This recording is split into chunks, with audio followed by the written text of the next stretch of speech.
যারা ইশরাক হোসেনকে ঢাকা দক্ষিণের মেয়রের দায়িত্ব গ্রহণে বাধা সৃষ্টি করেছে, সেই স্বৈরাচারের সেই একই যে ঘটনা, সেটির পুনরাবৃত্তি আমরা দেখতে পাচ্ছি।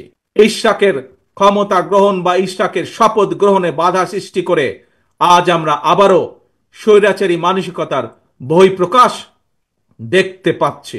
অত্যন্ত দুঃখের সাথে বলতে হয়, পলাতক স্বৈরাচারের পরে যেই সরকারের কাছে দেশের মানুষ আশা করেছিল যে আইনের প্রতি সম্মান থাকবে, আমরা দেখেছি আদালতের রায়ের প্রতি সম্মান না দেখিয়ে যারা ইশরাক হোসেনকে ঢাকা দক্ষিণের মেয়রের দায়িত্ব গ্রহণে বাধা সৃষ্টি করেছে, সেই স্বৈরাচারের সেই একই যে ঘটনা, সেটির পুনরাবৃত্তি আমরা দেখতে পাচ্ছি।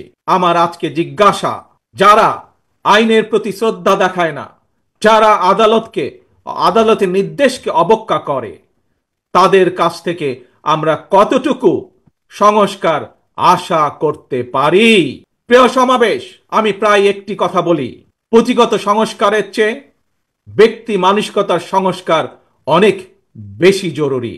নর্থ কোরিয়ার সংবিধানে লেখা রয়েছে Democratic People's Republic of North Korea. সুতরাং কি লেখা আছে তার চেয়েও বেশি যেটি জরুরি তা হলো মেনে চলা।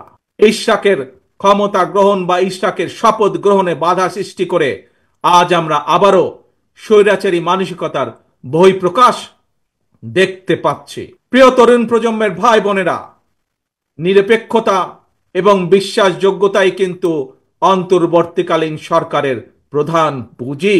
তাই তাদের প্রতি আমাদের আহ্বান থাকবে, তাদের প্রতি আমাদের পরামর্শ থাকবে। জনগণের বিশ্বাস ভালোবাসা নষ্ট হয় অন্তর্বর্তীকালীন সরকারের এমন কোনো পদক্ষেপ নেওয়া ঠিক হবে না। একই সাথে